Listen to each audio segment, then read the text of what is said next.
Միքայել Սրբազանին կալանավորել։ Հաշվի առնելով իշխանական ողորմելի, գերագույն ողորմելի ապրումները, վախը, սարսափը եւ ների ծառա լինելը միանշանակ սպասելի էր, որովհետեւ ինքը արդեն հոգեվարքի մեջ էլ չէ, արդեն ինքը մահացած է, ինքը չկա ու այս վերջի թպրտոցները զուտ վերջի վնաս տալն է։ Ու մեր Սրբազանը հունիսի 5-ին հարցազրույցներից մեկի ժամանակ շատ լավ որակումը տվել էր, որ շունը սատկելու ժամանակ կեղտոտում է եկեղեցու պատի մոտ։ Իրոք այդ իրավիճակն է, կանցնի, ես էլ կանցնի, միանշանակ կանցնի ու այստեղ կոնկրետ մենք էլ պետք է ինքնակնություն անցնենք մեր հավատի առումով, ամեն մեկս հասկանանք, թե ով ենք մենք որպես քրիստոնյա, կեղծավոր ենք, կեղծավոր չենք, տաճարի մեջ ենք, թե ձևական կողքից անցնող ենք, թե չէ, ու այս պայքարը մերն ենք համարում, թե մերը չենք համարում, այդ կամ բան։ Գիտեք, ինչ կա, ես իշխանություններից ամենից ասում եմ, բայց որ հոգևոր որը թեմակալ առաջնորդին պատկերացնեի, որ կայտնվի ճաղերի հետևում չէ, այդ ներքին վիրավորանքը, որ երբեք չես սպասում, մի բան չես պատկերացնում, բայց աչքի դավա չէ, այդ մի տեսակ վիրավորական, շատ վիրավորական։ Սրբազանը մարդկային տեսակը չի, որը ի վնաս ազգի, ի վնաս Հայաստանի ինչ-որ քայլեր անի, Սրբազանը հաստատ այն մարդը չի։ 20-ից ավելի տարիներ եթե չեմ ցավում, 25 տարիների թեմի առաջնորդ լինելով մենք տեսել ենք թեմի դրական բոլոր քայլերը, որոնք կատարվել են զարգացվածության իշխանագարդակ եւ նույնը Սրբազանը կամենում էր, որպեսզի երկիրը ունենար նման զարգացման ընթացք։ Բայց մենք բոլորս ականատես եղանք, որ վերջի 5 տարիներ ավելը, 7 տարիներ արդեն ավելը երկիրը չունեցավ այդ առաջընթացը։ Մենք անընդհատ հետընթացք ենք ունեցել, զոհեր, պատերազմներ, տարբեր տեսակի բացասական ընթացք։ Սրբազանը այն տեսակ չէ, որ ի վնաս ազգի գործիչ։ Ամենադաժան մեղադրանքներին իրենք են արժանի։ Եվ ես վստահ եմ, որ կգա օրը եւ իրենք էլ կկանգնեն այս փաստի առաջ։ Կգա այդ օրը, բայց իրենց համար այսպես չեն հավաքվի, չեն աղոթի, որպեսզի իրենց համար ինչ-որ լուսավոր մի դուր բացվի։ Այլ կգան եկեղեցու կասեն փակ քեզ Տեր Աստված, որ սրանց դատաստանը հասցրեցի։ Տեսանք, այդ երազանքը, տեսնել դրանց դատաստանը։ Կարծում եմ այստեղ հավաքված շատ-շատերը հենց այդ հույսով էլ ապրում են հիմա։ Միքայել Սրբազանին ի վերջո կարողացան կալանավորել։ Սա ճշմարիտ խոսքը լրացնելու փորձ է, ու ինչով պիտի ավարտվի այս ամենը։ Պատասխանը Սրբազանը հստակ տվեց, երբ ասեց, որ բանտում ինքն ավելի ազատ է, քան շատերը իրական կյանքում կարող են ազատվել։ Ճշմարտությունը չի կարող դարձնել, որովհետև ճշմարտությունը աստվածային է։ Հետևաբար իրենք այս չար գործիքներով ինչ-որ անում են, անհնար է դարձնել, վերջիվերջո ճշմարտությունը, արտարությունը հաղթելու է։ Սա հոգևոր պատերազմ է առաջին հերթին եւ Փարթիրոջը այդ գիտակցումը կա եւ այսօր էլ միասնական աղոթքի միջոցով փորձեցին հայցել Տիրոջ ողորմածությունը, որպեսզի կարողանա մեր ազգը, մեր եկեղեցին ասասան։ Չարի ստի աշխան ինչից էր վախենում, ճշմարիտ խոսքից, ճիշտ է։ Ճշմարիտ խոսքից վախենում է նաև այդ չարի աշխայի այսպես միջակ հետևորդները, այսինքն այս իշխանության ներկայացուցիչները ու իրենց սատարողները։ Ինձ համար իրենք հենց այդ չարի իշխանության տակ են գտնվում եւ ենթական են, խամաճիկներ են, որ ի վերջո չարը իրենց հարցերն էլ կլուծի։ Բնականաբար այս պարագայում մենք վստահ կարող ենք ասել, որ ճշմարտության հանդեպ ունեցած վախն է, որ հասցրեց իրենց այս քայլերի բղծել մայր աթոռը, չգիտեմ, խոսքեր չեմ գտնում ուղղակի զգացողություններն արտահայտելու համար, դա վերջն է, ամեն ինչի վերջը, պետք է ոտքի կանգնել։ Մեղադրանքը, գիտեք, սահմանադրական կարգ տաբալելու, Ես ուզում եմ հասկանամ, թե 18 իշխանություն զավթելու, 18 թվից իշխանազավթումից սկսած առ այսօր ցանկացած հրահանգ, որը ղեկավարը իջացնում է,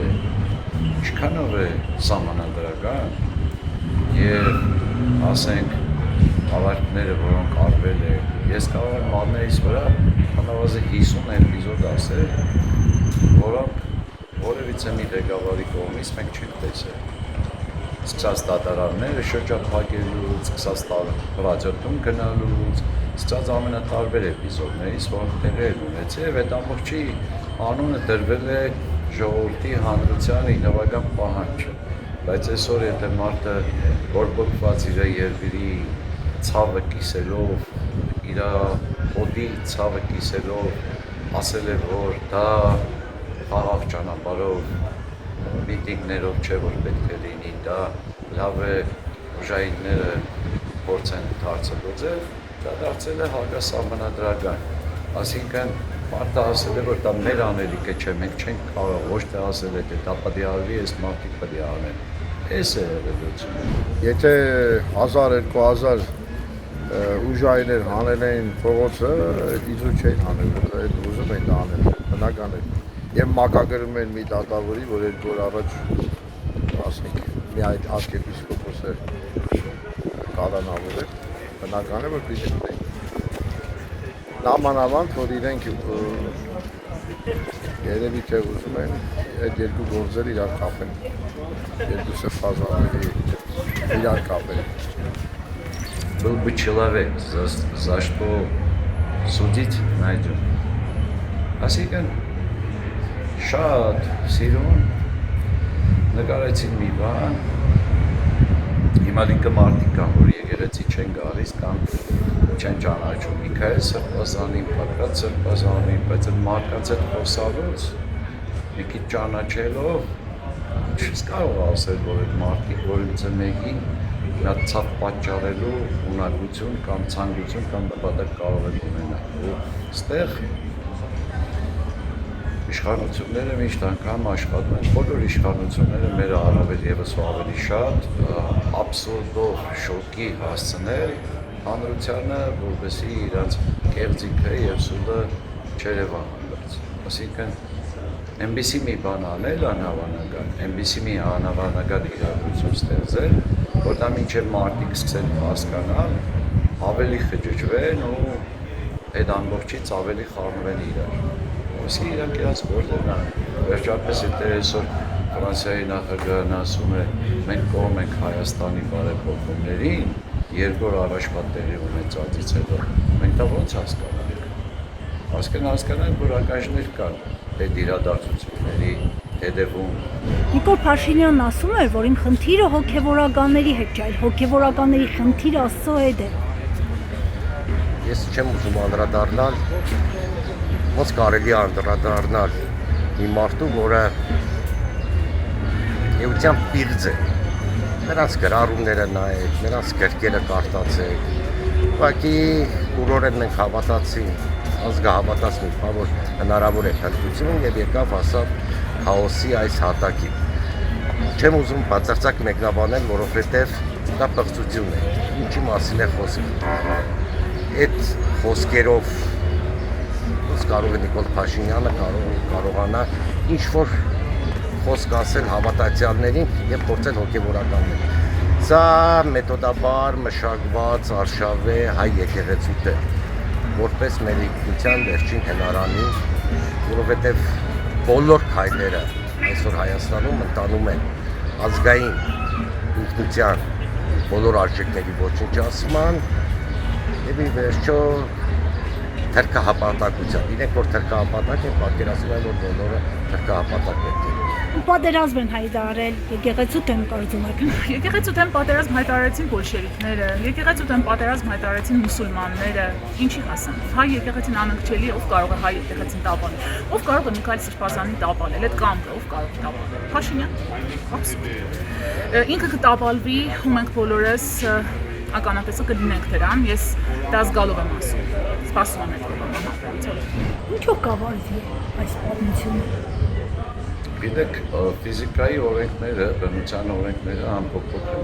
Նյուտոնի 3-րդ օրենքը աշխարհի եւ տիեզերքի միակ օրենքն է, որը որևիցե մի ձևով չի սպառվում։ Այսինքն, եթե կա ճնշում, լինելու է հակազդեցություն։ Ժողովուրդը այս իր 7 տարվա բոլոր լեզուների էյֆորիաների ամեն ինչի գծից անցել է եւ հիմա գտնվում է գերհուզական վիճակում, գերէմոցիոնալ վիճակում։ Բնական է, որվա իշխանությունները դա հասկանում են, որ այսօր Նիկոլն ասում է մինչև 5-ը Վադիմոյ Պերիմերիա անենք, հրադադար անենք եւ այլն, ամսվինգին ասուլիս կա դա հաստատ։ Դուք փորձել ամբողջ ամբողջ բայց ինքը չի խաղի կանոններ թելադրողը, այլևս Հայաստանում ժողովրդի հետ։ Պատերազմ է, սա մենք վաղուց ենք ասել, որ սա պատերազմ է եւ պատերազմ է առաջին հերթին հոգեվոր դիմություն։ Բոլորը պետք է հասկանան, որ այդ ռազմաճակատի սեփական ներքնաշխարհով է անցնում եւ պետք է գիտենան, որ հստակ որոշեն, որ կողմում են, չարի կողմում են, թե Աստծո կողմում են։ Իսկ այս ժամանակավոր խնդիրները սրանք հաղթարում, ճշմարտությունը անհնար է լրացնել, արտարությունը չի կարող լրացնել, որովհետև աստվածային է։ Սպասում էիք, որ Միքայել Սրբազանին կկալանավորեն։ Ամեն ինչի ընդունակ է։ Միքայել Սրբազանի կալանավորումը եւ Մայր Տաճարի վրա արշավը, ու հատկապես Մայր Տաճարի վրա արշավը, դա աննախադեպ է։ Միքայել Սրբազանը ինքը պատրաստ է միշտ էլ զոհաբերության, բազմից է արտահայտել, պատրաստ է զրկանքների, հանուն մեր ազգի եւ հանուն մեր հավատքի, այնպես որ լավ է լինել, Աստծո։ Աստվածաշունչն ասել է, դժոխքի դռները եկեղեցուն չեն կարող հաղթահարել, ունես բնականորեն եկեղեցու հաղթանակով Աստված երբեք չի թաղել։ Եվ Աստծո դատաստանն ավելի դաժան է, քան թե մարդու դատաստանն է, այնպես որ իրենք թող մտածեն, մենք մտածելու բան չունենք։ Եթե մեր ժողովուրդը գիտակցի, որ միշտ եղել են նման մարդիկ, անտարբերներ, դրա համար մենք ունենք ծովիցով Հայաստանից այս մի փոքր մասը, Արցախը արդեն չունենք, բոլորի մեծ մասի անտարբերության եւ նախանձի կարելի ասել եւ ադելության արդյունքում հայը միշտ ամեն ինչով շատ լավն է եղել, բայց մի փոքր թերություն ունի, կամ ավելի մեծ ասեմ, դժբախտություն մեզ։ Նա չի սիրում ինքն իրեն, նա ինքնապաշտպանական բնազդը այսօր կորցրած է։ Արցախը կորցնելուց հետո ով չի մտածում, չի անհանգստանում, որ նույնը սպասելի է նաեւ մայր հայրենիք։ Ամեն ինչ դեռնոր է սկսվել, այսօր հոդին խփեց չարը, հոդը ցրվեց, չավակվեց եկա, բայց հոդը խելացի է, հոդը հետո իրար գտնելու է, ու այդ ամբողջ օրի զարգացում է ունենալու պարտադիր։